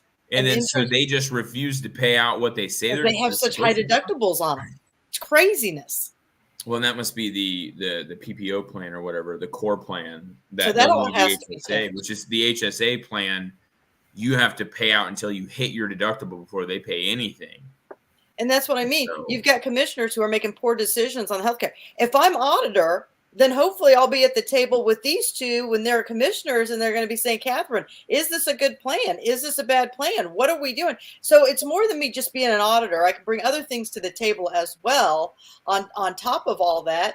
Devin brings to the table that he's an attorney and he's looking through contracts. He's clearly talked about they just keep signing contracts that they can't get out of. Yeah. And they haven't had any insight. So, I mean, the litigation in this county is crazy. Well, and then also looking at collaborating with other municipalities to create a larger bargaining power for insurance purposes. I don't think there's any reason why the county and other municipalities in Madison County, like Anderson, couldn't join up and work together. Talk about a reduction in insurance. You double your workforce, you double your power to bargain with insurance, and with coverage with medical. So, it's just things that I think about, but obviously, And the city of Anderson, Yeah. has amazing insurance for their And they're employees. self-insured as well, I think, aren't they? Yeah, they've got I don't know amazing why insurance. it's so different. It's similar employee rates, aren't they? Like the amount of people. So it's just things that I don't understand, I guess. Right. Well, yeah. Why is it so hard? Why does it seem as though it's being made more difficult here, where just right over there, in the city limits, it's not as difficult. And that makes me wonder whether or not it's the jail and litigation with the jail that's caused that issue. And that's why I don't know, but it definitely is an issue, the litigation. They just settled today. Didn't they just settle? They just settled another jail lawsuit yesterday. Yeah, yesterday, like the single case, $20,000 for somebody who got injured in the jail or something. So, Devin, what can you do, and Lisa, to bring down all these litigation that we're going through? Well, go ahead, Lisa. Well, I think first we have to look at our contracts. And the other thing that I think we have to do is when someone requests documents and data from the county, those are public. I should be able to get them. It shouldn't take weeks and months and whatever to get those documents, because then people either sue the county because they didn't get what they needed, or they sue the county, threaten to sue the county because it's taking so long. Dave Sargent is on here, and I was at a meeting when he's requesting documentation and couldn't get the documentation, and then you threatened to sue the county, and lo and behold, he got what he needed. So now he's reviewing it. However, there are situations where that's not the case, and it's gone to litigation, and we've had to settle. And we've spent $1 million through litigation and attorney fees, and I'm all for Devin and the attorneys, but we do not need to be in litigation. We do not need to be spending our taxpayer dollars in litigation and fines and settlements. It has been, it is a situation where, now I know I sat at that meeting, and I know that they are going to try to go after the former coroner in that particular settlement and get him to repay the county. But then we've had other cases where they just let that money go back. Yeah. They don't have to pay back that money. Oh. If I had that money, I bet I'd have to pay it back. So do you think if people were allowed to speak more in these meetings, we wouldn't have as much litigation? Well, and I'll say, I don't know if it's all like I don't know if you could ever stop yourself from having litigation. Now, I'm not just saying that as the lawyer, okay? Don't throw that at me in the comments. But I just mean that, people are always going to find something to sue you about. But the thing is do you let your pride get in the way of litigation? Because once you start suing and doing things on principle, suing the previous coroner on principle, you've lost. You've already lost. It's going to cost you some money for very little gains. Yes. Because I don't care how much money Dr. Abbott has. What are we doing here? Are you just trying to destroy someone personally? Yeah. There were so many issues in that office when he got elected. And I know Katherine can attest to those things. This is just ridiculous. Katherine sued the county rightfully. Well, technically, I can't talk about this, so I'm going to let you guys talk about that. Well, no, and listen, I'm not going to disclose anything, but I just mean that Katherine sued the county over issues. The county wants to say, well, Troy didn't, or Mr. Abbott didn't, respond to court things and do all this stuff, so we had to settle. What the flip are you talking about? Yeah. Dude, you both. So it's I don't know. It's just there's no reason that we can't reduce the litigation. Okay, there's no reason. Absolutely, and a lot of it is common sense. And I'll give you a great example. The other day there was a public test of the equipment, and in that public test of the equipment, the officials in there, the election board, printed off pieces of paper, documents in hand that they were perfectly okay with your eyeballs looking at, but they wanted to cause a big scene of someone recording this. Now, the Indiana Public Access Code says that you can make a request for them to stand at a copy machine and copy those documents off at 10 cents a copy if they're just regular documents, not court documents. Or you can request to go in and look at these and use your smartphone and click and snap and take a picture for absolutely free. That you have that ability. And they made a big stink about it. And I talked to Russ Willis Wednesday, the day after, and he said, well, I was like, what are you guys doing? What you kept telling Rebecca to file a public record request. Why, if you're telling her to do that, why wouldn't you just let her take the picture while she's there? And he said flat out that they had talked about this before the meeting, and the attorney, Jeff Graham, had made the comment that if anybody wanted pictures or copies of this, to tell Linda to accept the public record request, and they would just deny it. And he told me that, and I said, Russ, that is wrong. You were wrong. And just to double check, I picked up the phone the next morning and I talked to Luke for about 20 minutes, and Luke was very put out by Madison County's behavior. And Luke was very clear that these were all public documents, that Rebecca should have been permitted to do what she was doing, and that they can be given. And I made that phone conversation aware. I made Linda aware of that. I made Russ aware of that. And I told them to make Jeff aware of that. I've now issued a records request to the clerk's office for those documents.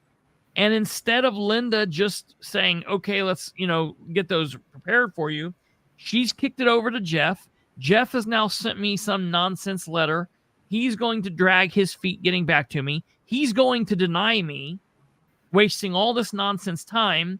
I'm going to send a complaint that I already have drawn up for when they do deny me to Luke Britt, and they're going to do that. Now, I'm the kind of person that when they deny me and I get an opinion back from Luke, I will push the envelope and I will get it, because they need to know that they are in the wrong here. And it's them. They're just making these bullshit little decisions on ego and principle, and it's not what's the benefit for the county. Yeah, common sense, right? Absolutely. Well, I have a wager on this. I just want you two to know that he's not getting those records, and it's $100 wager. I'm like, I know our county. Our county is going to do everything they can not to give you those records. Oh yeah, I am. Chris, hopefully one of them is watching, and they're like, "Oh, maybe if I call him and give it to him, I can make $50." Yeah, right. Yeah, there's a way that we can work this out. I'm sure, absolutely. So that's that. Hey, I'm down. I just want the records, because I want to prove that somebody there can do what they're supposed to do without making a big spectacle of it. And that's the problem. And that kind of brings me into another question that I really wanted to touch on. And that is this kind of idea of how as elected officials, you believe your current officials behave, and how as elected officials you would behave. So one of the things that absolutely bugs me, you talked a little bit about the meeting times. That's been a pet peeve of mine for years. Yes, people work. A large percentage of people work 9 to 5. A large percentage of people work second shift. A large percentage of people work third shift. But on average, a big majority of the people, specifically people that would attend these meetings, are working 9 to 5. So if you had these meetings in an evening time and you live streamed them, basically you're meeting the public where they are. You're holding the evening in the meeting. You're holding the meeting in the evening for the majority of the people that can attend. And then for those that are, single parents or working double shifts or working 2 jobs, you're live streaming so they can feel a part of it as well, and they can watch on their schedule. However, none of these meetings matter a damn bit if you can't interact with your elected officials. If when you go to these meetings, you can't speak to these officials, you can't have some impact. And listen, I am very aware that the business of the meeting has to get done. It cannot be a circus free for all each and every time. I don't want that. I want people to be respectable and yada, yada, yada. That being said, there is a lot to be said for, the meeting to be ran with some decorum and, Robert's Rules of Order. But there's nothing wrong with a little bit of a town hall style feel, specifically when you're not talking about large amounts of people there. You're only talking about 10, 15, 20 people ever attending any meeting. And out of those people, there might only be 2 or 3 people that plan to speak. So the fact that we don't let these people speak, or we try so hard to say no public comments, that's all bullshit. I want to say for the record, because anytime we talk about this in the state of Indiana, at just a regularly stated council meeting, city council, town council, county commissioners meeting, citizens do not have a right to speak. However, the majority of elected officials know that you work for the public, and it makes sense to allow the citizens to have a public comment. But in Madison County, they fight this. So let me ask you, put both of you on the spot. If you're elected, would you push for public comments during the commissioners' meetings? And as far as you could, would you push for the county as a whole for any of the boards that you appoint to have open public comments during those meetings as well? Absolutely. I think without question that would, I think Devin and I've already at one of our town halls already made that a commitment to the people that were there and to the people in Madison County, that's the first thing that we would do is put that public comment on. I've said to people when I've been out talking to people, when you don't have anywhere on the agenda, 9 times out of 10, no one will ever go to the podium. They either, 1, don't have anything to say, or 2, they're intimidated. And so they sit quietly and don't say anything. But the fact that they know that they can't have that ability. And I agree, Chris, you've got to keep decorum. You can't have it just out of control, but that can be done. And they should be allowed to speak. And so, because I have said that when you don't have that on the agenda, what you're doing is you're just throwing fuel on the fire. So people are already, people think, I can't speak. 1, they think, what are you hiding? Why can't I speak? And there are times where I've had people with myself where you're criticized, they don't like what you're doing, but you are an elected official and they have voted for you. And so they are your boss. So we have to be, if you're going to be an elected official, you have to be able to take the good with the bad. And we have got to get away from feeling like we're just throwing fuel on the fire. And then it goes on to appear that we're not being transparent because there's what are you hiding? So absolutely, it has to, in my opinion, Devin and I've talked about it, that has to be part of the commissioners' meetings. Yeah, I think that, keeping decorum, that's obviously the thing. I know maybe it was Kate asked a question, if the public's being critical of you, can you, be fine with that? And how many times that I literally go to court, like things people say to me sometimes, but my biggest thing truly is just like, if you can't, and this is something I'm learning like a lot, like, to not take offense to things that are said, even if that's something mean that's said to you, like to truly just take things for what they are and really listen to somebody, because, some people are more passionate than others. Some people let their emotions show through more, and that's okay. And, there's definitely been times where I've really upset somebody in court, and I look back and I think, man, was there a way that I could have said that didn't? But it was also like, you're fighting zealously for your client and you're doing this and you're doing that. And that's what I want to do for the public. And if people like, it's not about them giving public comment. It's about having an opportunity to do it. And that's why moving the meetings to a more formidable time that's better for people and creating more accessibility. Because if you also opened up to allow people to, even this type of public commenting, like what you see on your screen where people can ask questions. And now I don't know how far that goes, but just this ability to be able to ask questions on the stream and stuff like that. I mean, it's just like the more accessible, the better. I mean, like, that's what you're elected to do.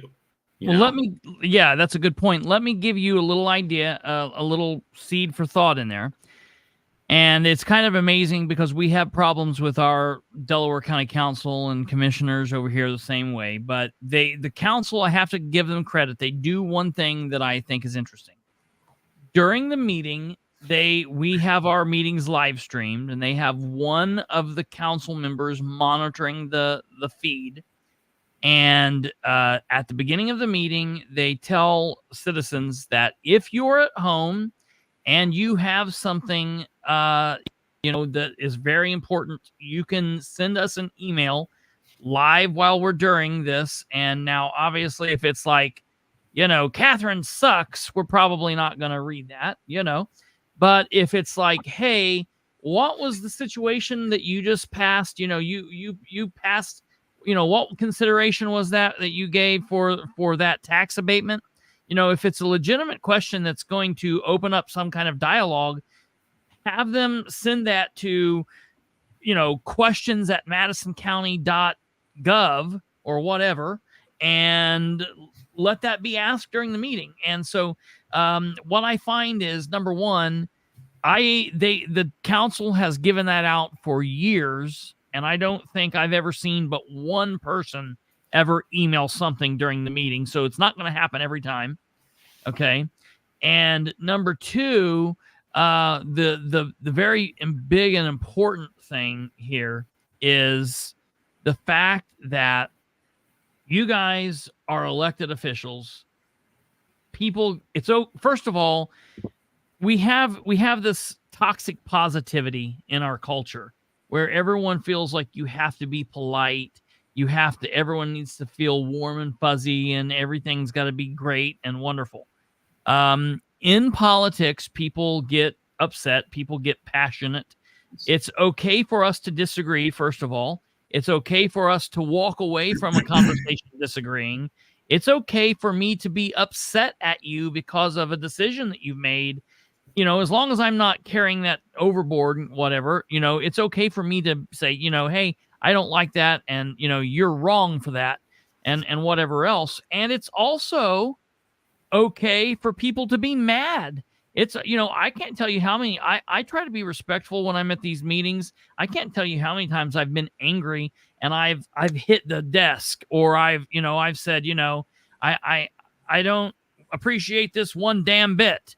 I'm not being crazy vulgar.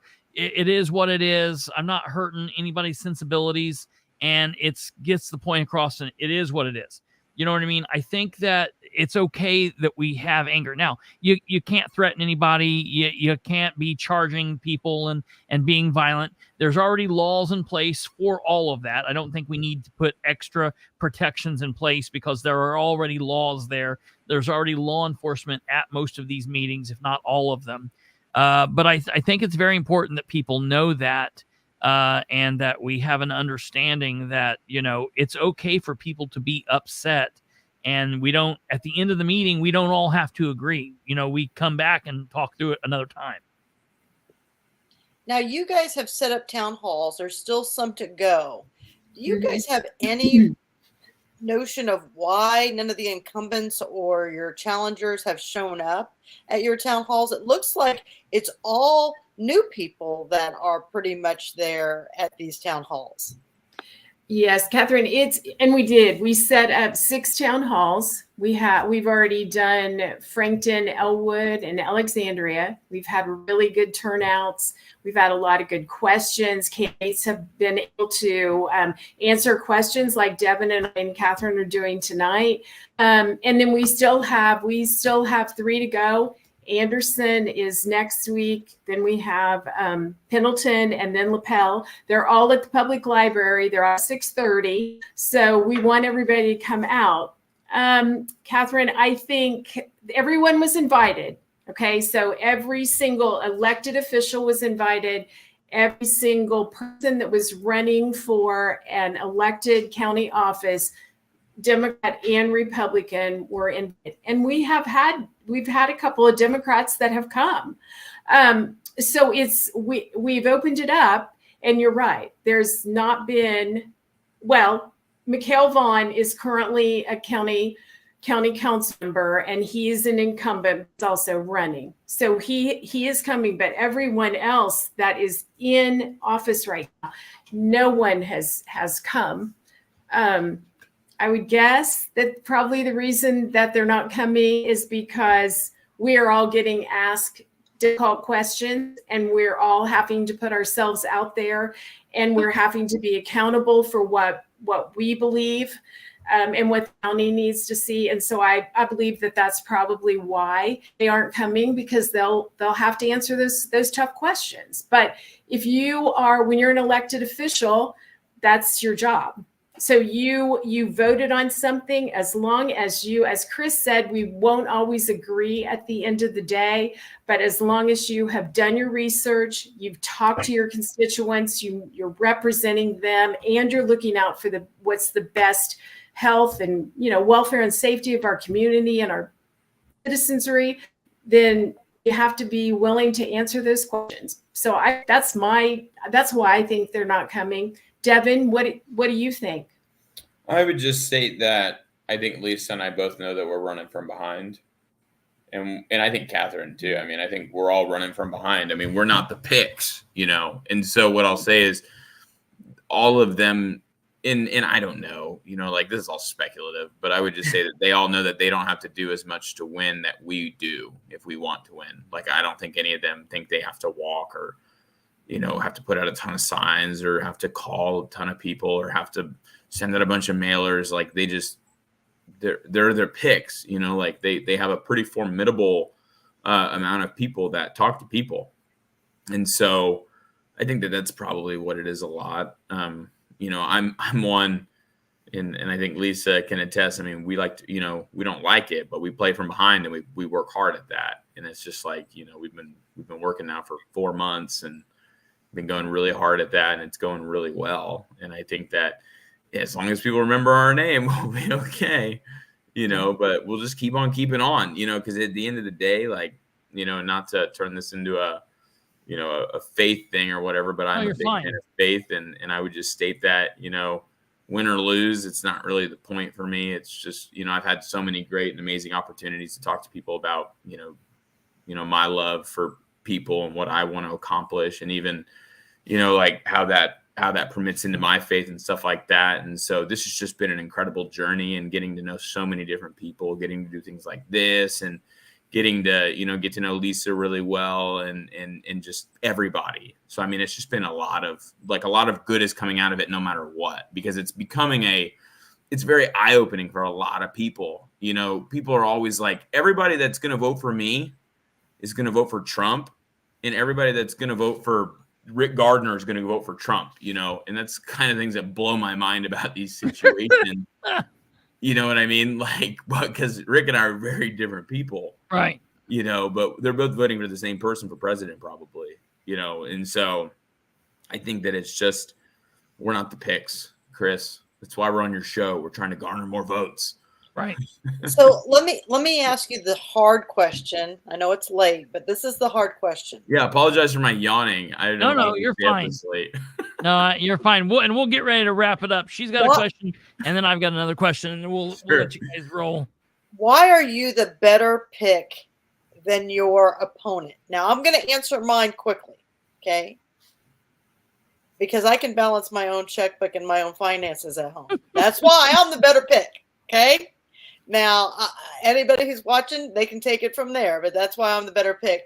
But for you two, why are you? I know why you are. There is no question that you're the better pick. None at all for me. But if you had to change somebody's mind tonight who's watching, and then Devin's going to tell everybody why it's important that they tell 10 people, what is it that you would want them to tell those 10 people to send your message home for you? Well, I'll start. I mean, Madison County has been in a state of stagnation for a long time. And I truly believe that's because we have had the same thing for a long time. And I think that, but for the fact that, Friends of Madison County, they did not endorse me, if anybody's curious. I know, Katherine, we haven't had to have a conversation about that. I just got the call. I wondered yesterday. about that. Yeah, I just got the call yesterday. They did not endorse me. They said, and very respectfully, the conversation was fine. They said, Well, Devin, you have a lot of great things, a lot of great stuff, legal background and this and that. And, you're very charismatic and want to push forward and want to do good and do all these things, but you don't have the years of experience. And I truly think that it's the years of experience that's killing this county sometimes with what's going on. And so I think that, the reason I think people should vote for me and why I think I'm more qualified is because I'm bringing something fresh to the table. Wherein I've not been involved in the political landscape for very long, but I'm very driven and, I like to think things through. I like to work and collaborate with people. It's not something we see a lot of right now. And so I think that that's why I'm the better pick. And I'm not going to throw any dirt or anything at Rick or anything like that. I think most people can make an informed decision on their own why he's not the better pick, but that's just what I would say. Thank you. Very good. Lisa? Well, I would say I believe that I have, first of all, I care about Madison County, and I truly care about the people in the county, and I am listening. I'm willing to communicate. I'm willing to collaborate, and that is not happening. My opponent is not doing that. I do believe that I have leadership experience. I know I have leadership experience. I've served on the school board. I've served in multiple roles across the county and the state and been president. And, I've had the opportunity to work with people. I come from a farming background, and I believe Madison County is a big agricultural county. We all know that. And so I'm looking out for the best interest of while we're looking at what we're going to do with renewable energy and our ordinance where that's concerned, I still believe that we have to protect our prime farmland. We have to look out for that. I care about economic growth and development in the county. I believe that it's time for us to work together. Time for us to collaborate. It's time for us to have a fresh voice, new perspective. I think that's what Madison County is going to have in order to continue to move forward and be a successful county. And I want that for my kids and my grandkids and their kids. So I truly believe that Madison County can be so much more. So I believe I'm the best candidate. Absolutely. Very good. Well, that's great. I've been following you guys for a while now. I think that you guys have had a great message. I think that you guys are doing a great job. We're definitely backing you here. Definitely backing Katherine, and there's so many more out there in Madison County that we're also supporting, and definitely supporting the movement in the precinct race. At the same time, it's like it's less sometimes it's like not as important, but then at the same time it's like very, very important because of the role that it does. It's not the same thing as being a countywide elected official, but if you guys are able to achieve what you're trying to achieve with the precinct committee people, that will do a lot for Madison County. But I think that Madison County right now is kind of on the tipping point, and you're either going to continue going down the same nonsensical path that Madison County has been going down, or you guys are kind of poised to make a lot of changes, which I think can affect Madison County for the better. And I really hope that Madison County citizens come out and assist you guys, because you need their assistance, you need their support, you need their votes, and I hope Chris, they help you. Yeah, Chris, can I just say one thing? I heard and Devin, and I've had this brought up to me as well, about experience, and that Devin was told you're not as experienced. John Richwine's signs say, vote for experience. Can I just ask what that experience has gotten us? I really want to know what that is. When I've lived in this county, and so have you all, our entire lives, what have I gotten for that experience? Yeah. Because I want to see it before you say to me, you are not experienced enough and you can't handle this job. I want you to tell me what you can do for me, because I've been told, I've heard this by a couple of people, Lisa, we have to have him because we're in a jail project. Now, I've been project manager and renovated several buildings for community long-term care, which now is essential senior health and living. But I can assure you, and I know with Devin, the two of us can handle a jail project. I'm confident that we can do that. So I don't want to hear that I'm not experienced enough, and I don't want to hear that from Devin that he's not experienced enough. We bring lots of things to the table, and so we can absolutely. They all had to start somewhere when they were first elected. Sure. We've got this. We can do it. Absolutely. Well, Clinton Hummel said it right here, and I agree with Clinton. Clinton said, I do not have a horse in the Anderson race, but anyone who has been there knows that Madison County has drastically gone downhill. So incumbents should not be an option to a logical thinker. And, I forget exactly how many years you said, but, your opponent has had many years in government. Your opponent, although he's not an incumbent, Devin, in the race that you're seeking, he has been a politico, an elected official in Madison County for a number of years. And it's just like you're saying, you guys should, if these are the people that, Madison County should be excited to elect, there should be all kinds of exciting things going on. And right now, that's just not the case. There's more excitement about the possibility of change behind you guys. That's what to me is exciting. So yeah, I think that's a good question. Voters need to ask themselves that question. And that's very important. Before we roll out of here, I do, let's see here. What are you pointing to? What are you pointing to, Kate? Alva's thing? I said many times, it does not matter how many years you've been doing. Yeah, it does not matter how many years you've been doing it wrong. That is very, very well said there, Alva. But do you guys have anything currently ongoing, or we've got here how to get a hold of you guys? How can where can people find you? Do you have any events coming up?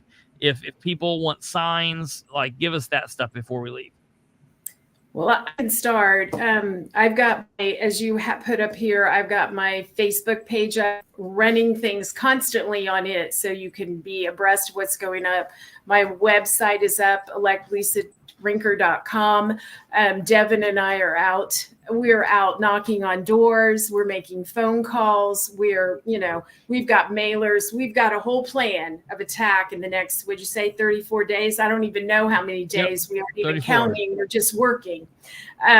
So yes, there are signs. We've had people reach out to us and want signs. Signs are always in vehicles as we're out. So we are accessible. And as we've been making phone calls, we're making phone calls from our personal phone.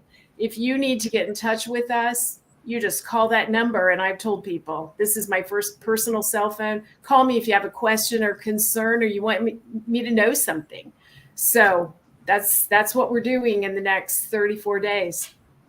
Very good. Devin, anything different from that?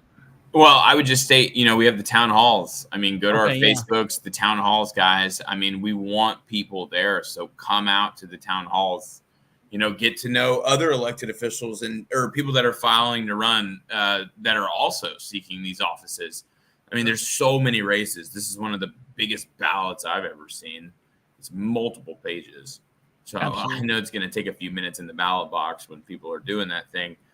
So we have those town halls coming up. Obviously, you can see my Facebook there, my website, devin-norrick.com. Also, there's a number listed there if you want to get a hold of me.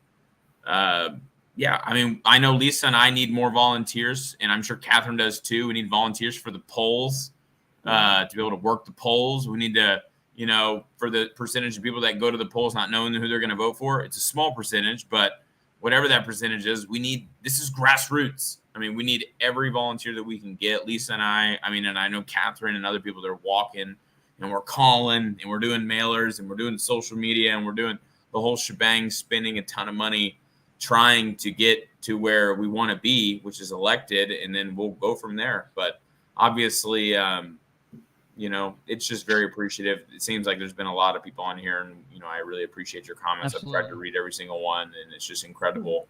Chris, Well, let's I want to ask a question here real quick because I want Katherine to answer this same thing, but I want to ask this question to Devin, and I should have asked this earlier, and I meant to, but before I ask it, I want to preface this by this. So first and foremost, for everyone that knows, maybe you know, maybe you don't know, candidate Devin Norrick's mother is not in the commissioner's office. She is an elected council member, and I want to say, I didn't know your mom. I followed the election a little bit in which she was elected, and I felt like I liked her as a candidate, respected a lot of what she's done as a candidate. There was, and I'm not going to beat up on your mom here, so just okay. She roll with me for a second.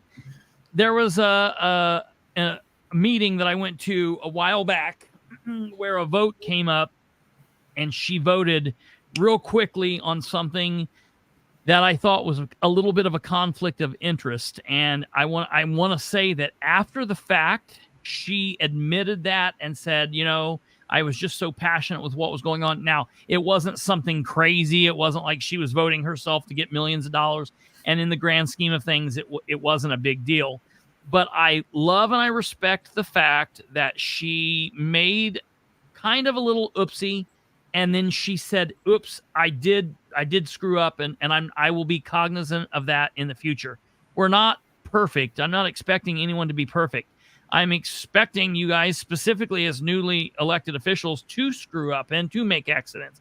The problem is where people don't realize that the cover-up is worse than the crime, you know? Mm-hmm. So when you won't take the steps to admit, I made a mistake, and you know, I'll learn from it. That's the problem. And so I respected what she did, and you know, I am very worried in a lot of aspects about conflict of interest. I am not worried in the least bit about there being a conflict of interest between you being elected commissioner and your mother being an elected council person.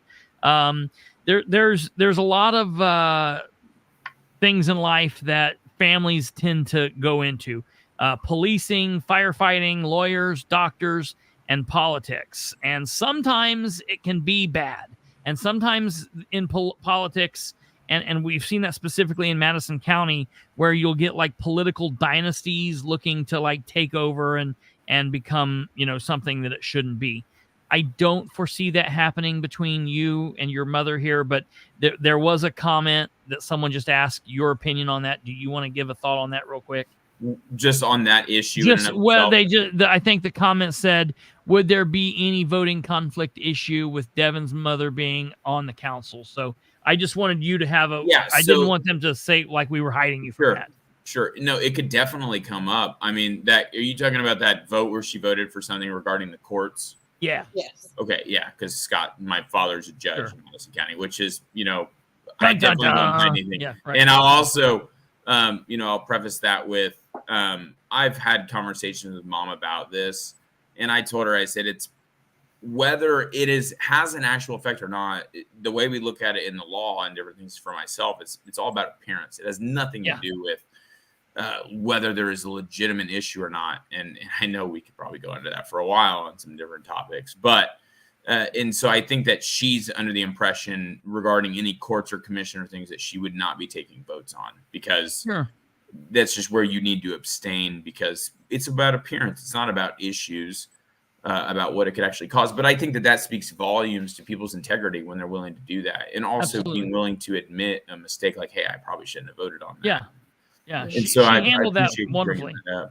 Yeah, she handled that wonderfully, and I don't think that there would be any kind of issue with her voting on anything that would affect the commissioners. I don't think there would be anything that would affect you voting on anything.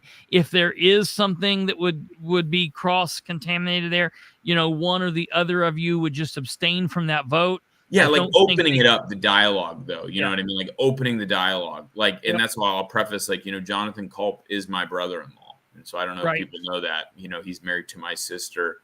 That's a whole other topic. You know what I mean? So, Devin, I think you better elaborate on that since you're the one that brought that up. Sure. Probably No, should I mean- just elaborate on it. Well, Jonathan Culp's my brother-in-law. I didn't know he was going to run for council. He's running for county council right now. His father's running for auditor against Catherine. I mean, that's a whole thing in and of itself, just like the dynamics there and how that, But Devin didn't know. Yeah. And Believe argue me. that point. I've been around the Norricks. They're a very open and honest family. Yeah. He had no idea. Well, and the grand scheme of things, you're running for commissioner.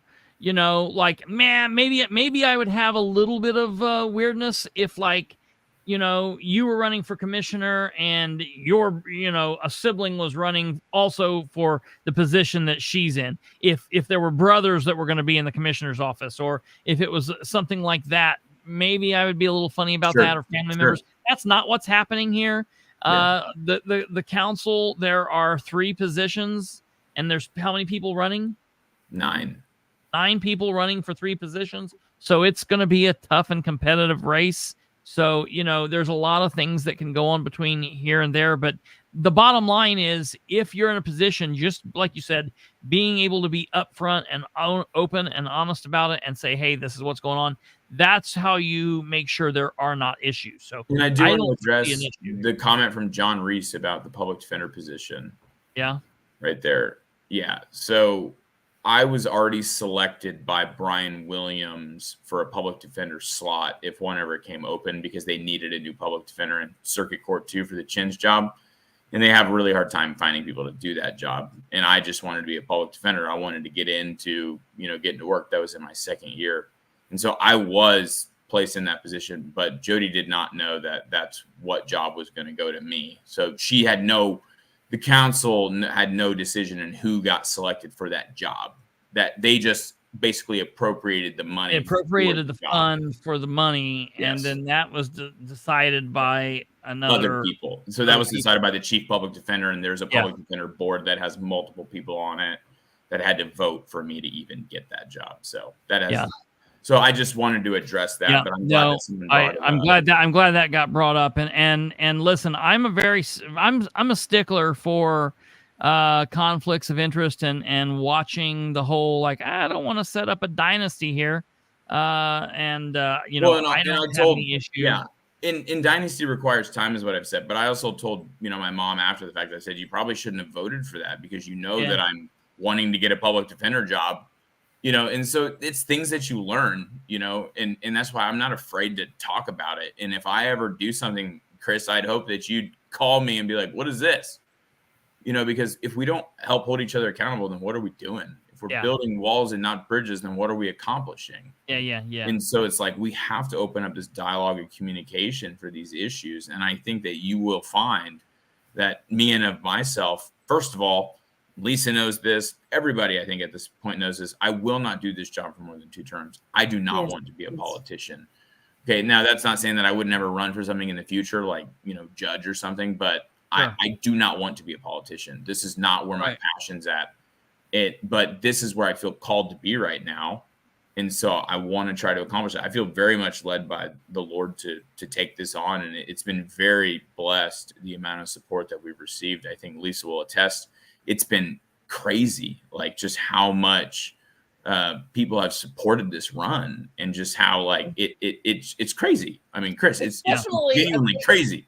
A big change from 22 to 24, Devin. It's and insanely Devin different. hasn't even touched upon that race in 22. That was a craziness right there, right? Well, that's lose 3 by votes. 3. 3 votes. Anybody? But that was, I and Catherine knows this. I did not want to run for council in 22, but everybody was PO'd, and I think we were all PO'd about the gerrymandering issue that happened, and so I was like, shoot, frick it, let's do it. We're just gonna go, balls to the walls here, because absolutely we were also a big upset. reason for tonight is to show if Devin was hiding something, it wouldn't have evaded these questions. I mean, There's a lot. he's answered them Yeah. straight on. People Yeah. put stuff up on the screen. He's answering them. Yeah. I've met all 5 of the kids, the siblings. They all have their own brain. They oftentimes will agree to just disagree. They respect each other's opinions, and they still love each other at the end of the day. I don't know, Catherine. Some of my brothers have some really dumb opinions. Okay. No, see, there you go. That's what I mean. For the record, if any of them are watching, you know who you are, and you know what opinions they think are stupid. I love it. Very good. Well, real quick, Catherine, do you have anything going on? Where can people find you? I didn't ask you that. So tomorrow there's a thing. I went to the thing tonight at Mancino's. It was a pretty good turnout. There's a Mr. Morrell. He's running for precinct committeeman. He's doing a great job. He's lined up these meet and eat sessions, and he's bringing people out. And so tomorrow it's at Anderson Grill. I'm not sure where that is. If you two know where. Auditor's race. Well, he's going to have the county surveyors. He's asked them to be, I guess, some of the precinct committeemen that he's asked is Kerry Corzine, Lloyd Brown, Zakiya Lee, Dan Morrell. Those are the people that are PCs in that area, I think. Yeah, right? He's asked Todd Culp to show up, myself. So those are going on. I will be on WHBU at 9 o'clock tomorrow. Heck yeah. Both Devin and Lisa have already done that show, and they did great jobs on that. Yeah, Mitch is great. Yeah, and then on Sunday, there's a pizza eat and greet at 4 o'clock in Anderson at Nick's. Everybody's welcome to come, and anybody who's a precinct committeeman, or even hell, if Todd wants to come, everybody's welcome. I mean, this is about the people and who we serve. Does Todd have to pay for his pizza? No. And you know me. I'm happy to pay for everybody to eat. And then I'll be at all the town halls, and you know me. I love to put everybody on video. So I'll always have those on video.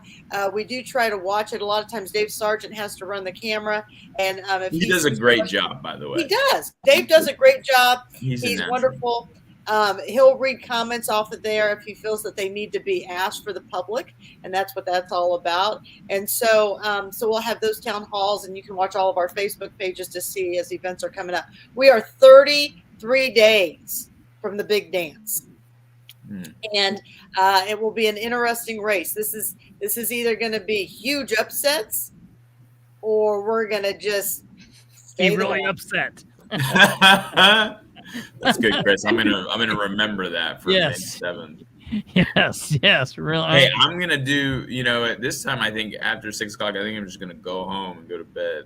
Yeah. Find out in the morning whatever happened. You're gonna have to go clean your signs. I am trying to secure a spot for everyone, even PCs who want to join us, that they can come there for waiting for the results. So I am trying to secure a nice enough central location, and that'll be all taken care of. And we'll have that, win or lose, we'll all be there together. And, we'll just help each other through that process, and another race will come. But I think the one thing that all of us have done, not just the 3 of us, but even, Ken Kaczynski and Shepard and all these new faces that have come out, is that we've educated the public. We've awakened the public. And that's really what we should be as good stewards in informing people. Yeah. And so we've all done that. I want to say one more thing, if I may. And Catherine touched on this, but all of you watching, 10 people. Yeah. You all know 10 people that you've influenced in your life.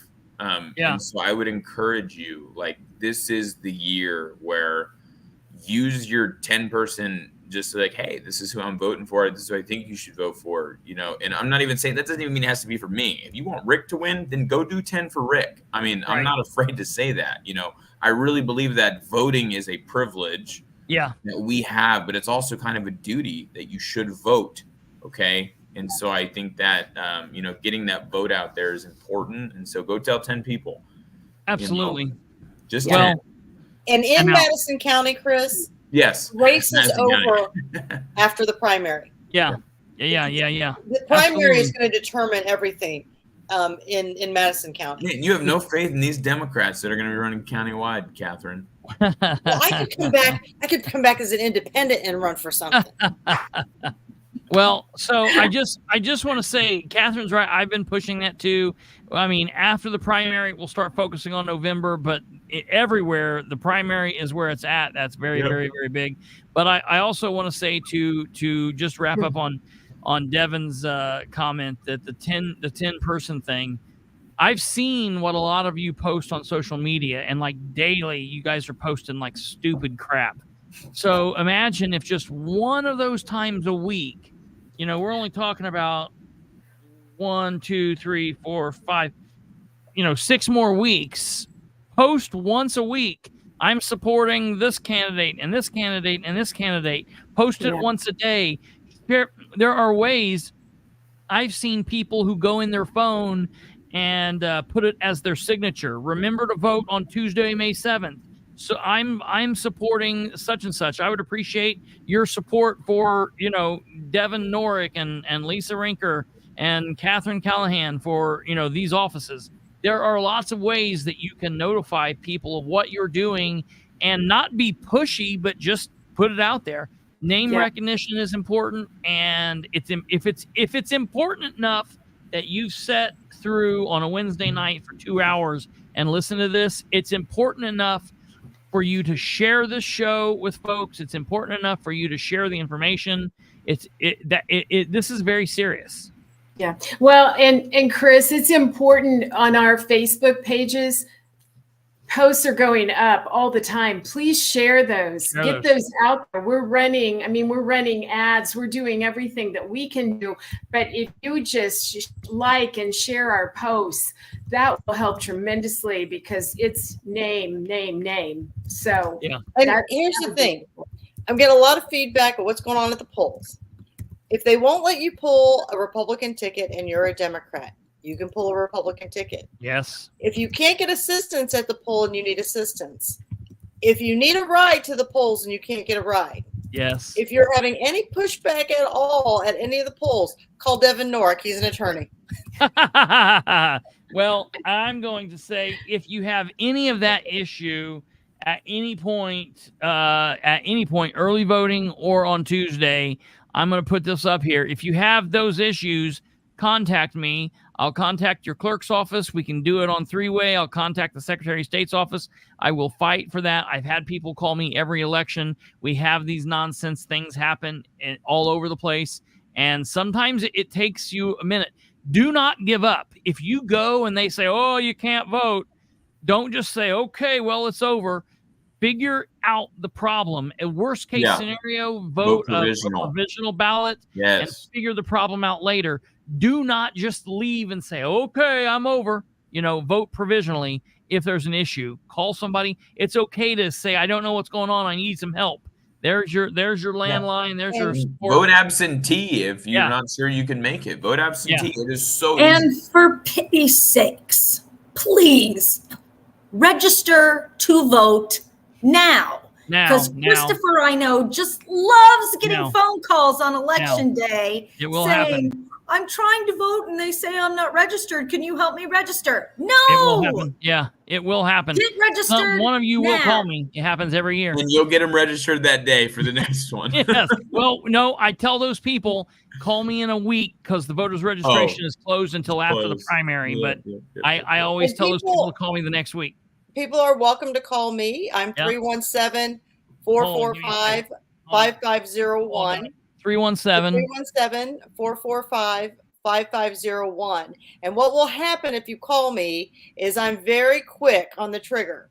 So what will happen is we'll have, text going on between candidates. So if Devin is close to that poll, then Devin will run over to that poll, or if Lisa's close to that poll, but we will know where all our spotters are. So we'll have somebody come to you if there is a problem somewhere. Just sit tight, and it won't take long at all, because the majority, between the three of us, every poll will have one of our people there, at least one person. So you're welcome to call me if there's a problem too. Yeah. Well, yeah. and Chris, it is really, you mentioned this at the top of the program, but it is really vital to be checking your registration right now. Just go in and check, make sure your address is right, your name is right, everything's right. Plus, you'll also be able to tell what precinct you're in and who you'll be voting for that. But now's the time to do that. It's so fast and easy, and you've still got time to fix it.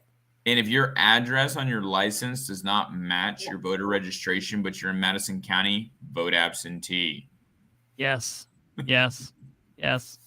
There's lots of ways. There's lots of games that the other side can play to keep their power and lots of things. And none of us here are talking about cheating or doing anything illegal, but there are things that you can do that can ensure that you get voice in this election and that we can help our people win. So you guys got to play the game too.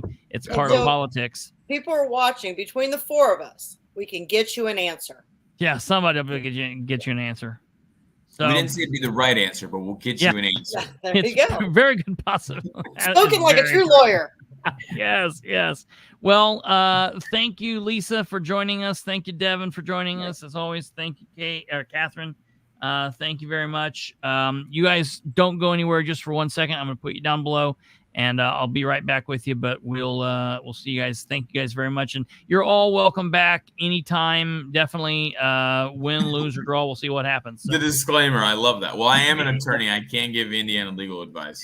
For the record. Yeah, right. Yeah, he is for a minimal fee. So all right. Well, yeah, right. We'll see you guys here in just a moment. Thank you all for being here. All right, ladies and gentlemen, that is the show. Thank you all very much. Please, please, please share this show around with everyone. I'm going to go through the episode, probably not tonight. It might be tomorrow, and I'm going to cut some parts out of it and put down some little shorts. So I'll put that out. The candidates are welcome to do whatever they want with the program. And anybody else out there like Bree or Nicole or any of those people that do that stuff, you're free to do whatever. And if you want to cut it up, however, do whatever, use it however you want. All I ask is that you attribute the show back to us. That would be very grateful. Other than that, you guys have been wonderful. Thank you all. Please share the show with everyone you know. Subscribe if you haven't. Hit the bell. And I do want to tell everybody that's watching that might be from Muncie, I know we have a lot of chaos going on in Muncie. This show is already planned. We will be talking about the nonsense going on with the Muncie City Council meeting and that whole debacle. We will be talking about that for the entire show tomorrow, or at least the majority of it. So tune in. That will be a big, big topic. I am extremely pissed off about what's going on. So I'll keep you guys posted about that. The Muncie clusterfuck? Yeah, probably. Okay. All right. I will see you guys later. Take care. God bless. Have a good evening. And we will see you tomorrow. Goodbye.